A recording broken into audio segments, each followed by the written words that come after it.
Welcome to Sana's kitchen. இன்னைக்கு நம்ம பார்க்க போகிற ரெசிபி சோயா சங்க்ஸ் சுக்கா. எப்படி பண்ணலான்னு பார்க்கலாம் வாங்க.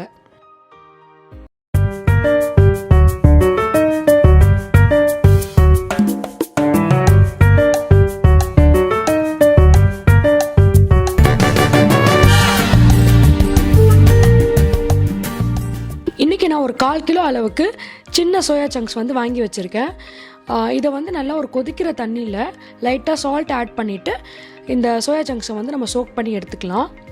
இப்போ இது கூடயே வந்துட்டு நான் மிளகாத்தூள் வந்து ஒரு ஸ்பூன் அளவுக்கு ஆட் பண்ணிக்கிறேன். கொஞ்சமாக மஞ்சள் தூள் ஆட் பண்ணிக்கிறேன். ஒரு 2 டேபிள் ஸ்பூன் அளவுக்கு இஞ்சி பூண்டு பேஸ்ட்டு, லைட்டாக உப்பு. இது ஆல்ரெடி வேக வைக்கும் போதே கொஞ்சமாக உப்பு போட்டிருக்கோம் அந்த தண்ணியில். பட் இப்போ இந்த மசாலாக்காக நான் லைட்டாக உப்பு ஆட் பண்ணிக்கிறேன். இது எல்லா சோயா சங்க்ஸ்லையுமே நல்லா வந்து கோட் ஆகிற மாதிரி நல்லா அழுத்தி பிசைஞ்சிக்கோங்க. தண்ணி எதுவுமே ஆட் பண்ண வேண்டாம். இதுலேயே ஆல்ரெடி லைட்டாக ஈரத்தன்மை இருக்கும். இது எல்லா சோயா சங்க்ஸ்லையுமே வந்து நல்லா கோட் ஆயிரும். இப்போ இது ஒரு 20 minutes to half an hour வந்து இது நம்ம வச்சுக்கலாம். இப்போ இந்த சுக்கா பண்ணுறதுக்கு நான் ஒரு 4 பெரிய வெங்காயம் வந்து கட் பண்ணி வச்சுருக்கேன்.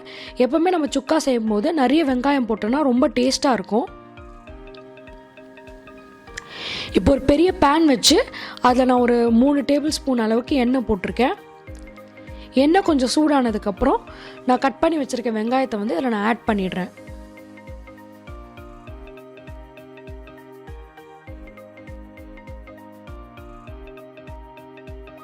இப்போ இந்த சுக்காவுக்கு வந்துட்டு நல்லா வெங்காயம் வதங்க தான் வந்து டேஸ்ட் கொடுக்கும். ஸோ அதனால் ஒரு 5 to 10 minutes வந்து இந்த வெங்காயம் கொஞ்சம் நல்லா ப்ரௌன் ஆகிற மாதிரி நல்லா வதக்கி விட்டுக்கலாம். லைட்டாக வந்து உப்பு ஆட் பண்ணிக்கோங்க. அப்போ தான் வெங்காயம் கொஞ்சம் சீக்கிரமாக வதங்கும்.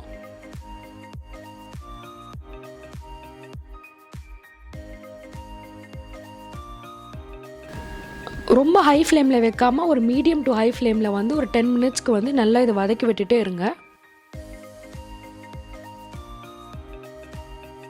இது ரொம்பவும் ப்ரௌன் ஆகிட வேணாம், அப்புறம் ஒரு மாதிரி கசப்பாக இருக்கும். நம்மளுக்கு பார்த்தாலே தெரியும் ஒரு முக்கால் பதத்துக்கு வந்து நல்லா ப்ரௌனாக இருக்கும் வெங்காயம் எல்லாமே.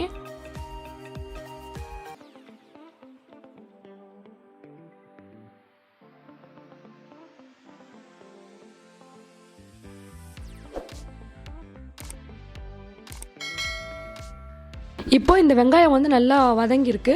இப்போ இது கூட வந்து நம்ம மசாலா போட்டு ஊற வச்ச சோயா சங்க்ஸை வந்து இது கூட ஆட் பண்ணி இது ஒரு 5 to 10 minutes வந்து நல்லா நம்ம வதக்கி விட்டுட்டே இருக்க போகிறோம்.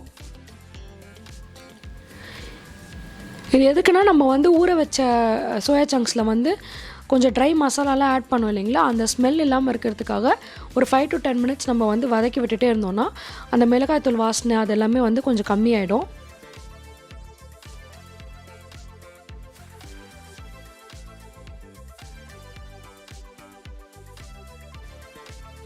ரொம்ப ஹை ஃப்ளேமில் வைக்காதீங்க, ஒரு மாதிரி அடிப்பிடிச்ச மாதிரி ஆகிடும். நான் மீடியம் டு ஹை ஃப்ளேமில் வச்சு தான் இந்த ஃபுல் டிஷ்ஷுமே பண்ணுவேன்.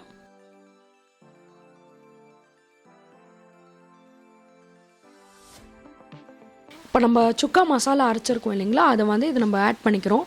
நான் அரைச்சி வச்சுருக்க அளவு வந்துட்டு இந்த வாட்டி பண்ணுற சுக்காவுக்கு வந்து கரெக்டாக இருக்கும். அதனால் ஃபுல் மசாலாவையும் நான் அப்படியே ஆட் பண்ணிக்கிறேன். இது கூட வேறு எந்த மசாலாவும் நீங்கள் ஆட் பண்ண வேண்டாம். இப்போ நம்ம ரெடி பண்ண சுக்கா மசாலா மட்டும் போதும். இதை போட்டுட்டு நல்லா பெரட்டி விட்டுக்கோங்க.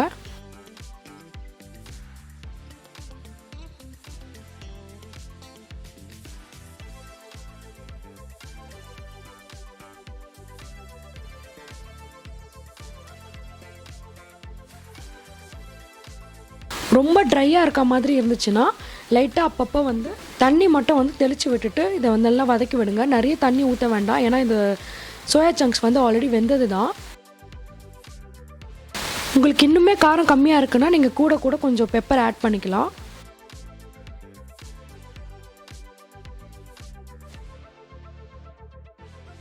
இப்போ இது நம்ம ஓப்பன்லேயே வந்துட்டு ஒரு 10 minutesக்கு வந்து இதை நம்ம நல்லா வேக வைக்க போகிறோம். அப்பப்போ ஒரு 2 minutes ஒன்ஸ் வந்து இதை நல்லா கிளறி விட்டு லைட்டாக தண்ணி தெளித்து விட்டுட்டே இருங்க. அப்போ தான் ரொம்ப அடி பிடிக்காமல் இது கரெக்டாக எல்லா மசாலாவும் கோட் ஆகும்.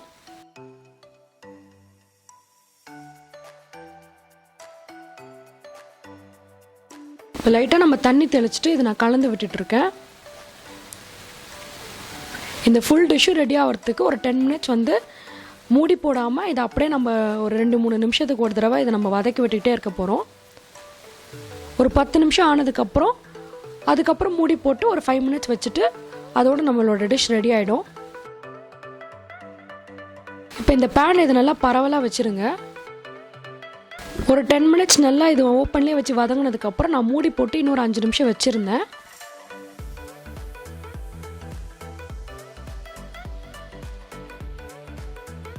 அவ்வளோதான், இப்போ இது ரெடி. இதுக்கு மேலே கொஞ்சமாக கொத்தமல்லி கட் பண்ணி போட்டுட்டு நீங்கள் நல்லா பெரட்டி விட்டுட்டு இறக்கிடலாம்.